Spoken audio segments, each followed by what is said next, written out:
expliquer et appliquer le théorème de Norton est l'objectif pour cette vidéo. Pour ceci, je vous propose de corriger un exercice d'électrocinétique où il nous demande de déterminer l'intensité de courant circulant dans une branche d'un circuit électrique et c'est par application de ce théorème, c'est-à-dire le théorème de Norton. En réalité, ce même courant dans ce même circuit a été déterminé dans deux précédentes vidéos par d'autres méthodes.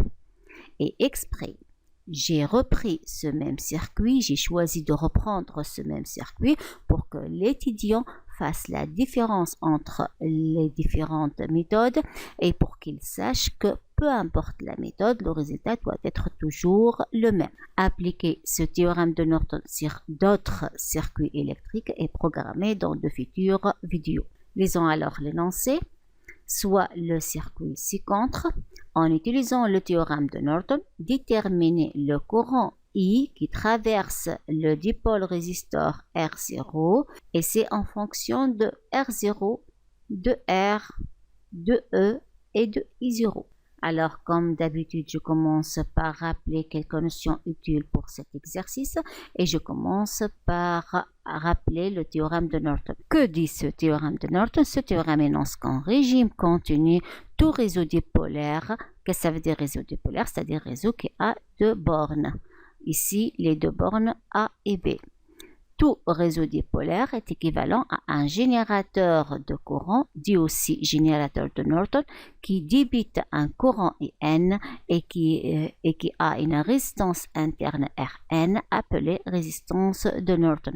Donc, si on a un réseau dipolaire, ce réseau peut être remplacé par, ou bien il est équivalent à un générateur de courant, ou bien générateur de Norton qui débite un courant IN et qui est de résistance interne Rn.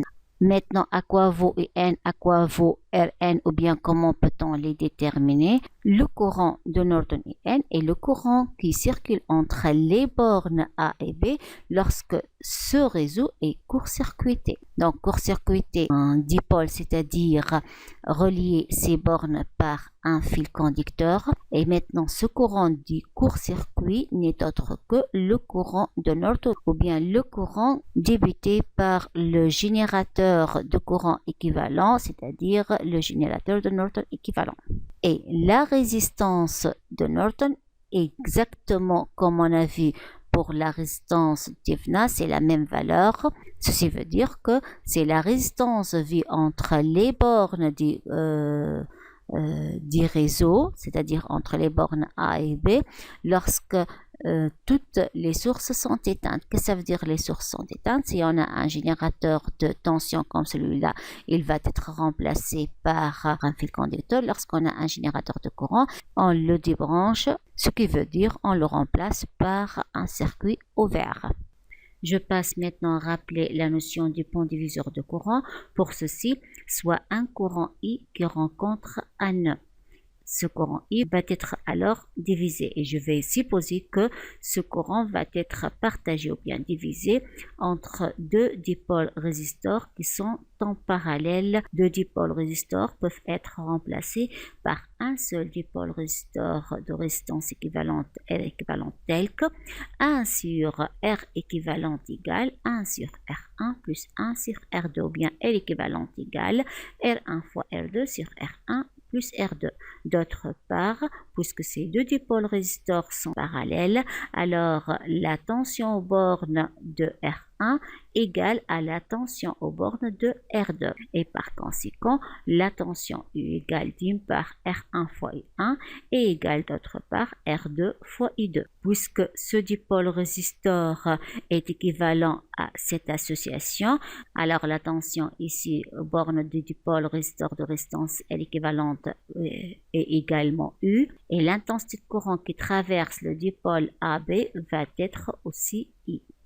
Et par conséquent, la tension aux bornes de la résistance équivalente va s'écrire L équivalente fois I. De cette équation, on peut donc tirer l'intensité de courant I1. Je remplace maintenant U par son expression en fonction de L équivalente.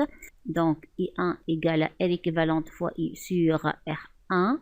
Je remplace maintenant R équivalente par son expression qu'on a écrit ici. Donc, R équivalente égale R1 fois R2 sur R1 plus R2. Je simplifie par R1, je trouve alors que l'intensité de courant I1 égale à R2 sur R1 plus R2 fois I. Même chose pour l'intensité maintenant du courant I2. I2 égale à U sur R2. Je remplace I par son expression et tout calcul fait donne que I2 égale R1 sur R1 plus R2 fois I. Qu'est-ce qu'on peut donc remarquer à partir de ces deux résultats? On peut remarquer que lorsqu'on a un courant qui se divise entre deux dipôles résisteurs en parallèle, si on veut chercher l'intensité de courant traversant le premier dipôle résisteur, par exemple ici R1, c'est-à-dire I1, c'est son expression vaut la résistance qui est parallèle à R1, c'est-à-dire R2, sur la somme des deux résistances fois le courant total. Et si on veut chercher maintenant le courant qui traverse R2, c'est-à-dire I2, I2 n'est autre que la résistance qui est parallèle à R2, c'est-à-dire R1, sur la somme des deux résistances fois encore une autre fois le courant total. Donc, si on veut chercher cette intensité de courant, c'est cette résistance sur la somme des deux dipôles résisteurs fois le courant total. Et si on veut chercher l'intensité de courant qui traverse R2, c'est la résistance qui est en parallèle, c'est-à-dire R1, sur la somme des deux résistances, c'est-à-dire R1 plus R2, fois le courant total. Revenons maintenant à notre circuit et notre objectif c'est de déterminer l'intensité de courant I traversant R0 et c'est par application du théorème de Norton. Pour ceci, on va remplacer ce réseau dipolaire par le générateur de Norton qui lui est équivalent. Et si on arrive à faire ceci, le circuit devient simple et on peut déduire facilement l'intensité de courant I traversant R0. Mais la question, à quoi vaut IN, le courant de Norton, et à quoi vaut la résistance de Norton? Je commence par déterminer la résistance de Norton. Alors, la résistance de Norton se termine de la même façon que celle de Thevenin, c'est-à-dire c'est la résistance vue entre les bornes de ce réseau, c'est-à-dire les bornes A et B ici, lorsqu'elles sont déconnectées de toute charge. Donc, on doit déconnecter A et B de toute charge. Et lorsque toutes les sources sont éteintes, donc on doit éteindre toutes les sources. Quelles sont les sources qu'on a? On a un générateur de tension ici, donc on va le remplacer par un fil conducteur, on va le court-circuiter ou bien on va le remplacer par un fil conducteur et on a ici un générateur de courant qu'on va le débrancher ou bien le remplacer par un circuit ouvert. Ainsi, le circuit se simplifie de cette façon. Remarquons maintenant que R, 2R et 3R dans cette situation sont des dipôles résisteurs qui sont en série, peuvent être alors remplacés par un seul dipôle résisteur de résistance équivalente, la somme des résistances, c'est-à-dire R plus 2R plus 3R ou bien 6R. Le schéma de circuit se simplifie maintenant de cette façon. On a donc entre les bornes A et B deux dipôles résisteurs qui sont en parallèle. Le premier de résistance 3R, le second est de résistance 6R. Par conséquent, la résistance vue entre A et B, ce qui n'est autre que la résistance de Norton, va être 3R en parallèle avec 6R, ou bien 1 sur Rn égale 1 sur 6n plus 1 sur 3n égale alors 1 sur 2R. Inversant ce résultat pour déduire Rn, on trouve alors que Rn vaut 2R. Donc la résistance de Norton vaut 2R. Donc première étape est terminée. Je passe maintenant à déterminer le courant de Norton. Pour ceci, on va débrancher R0 et le remplacer par un fil conducteur. On a donc court-circuité le réseau dipolaire et le courant de Norton n'est autre que le courant qui circule entre les bornes A et B. On veut donc déterminer IN dans ce cas, ou bien le courant de Norton, ou bien le courant de court-circuit, de circuit suivant. Mais ce circuit n'est autre que, ou bien est équivalent à celui-là. Pourquoi? Parce qu'on a ici un dipôle résisteur 3R qui est court-circuité par ce fil conducteur.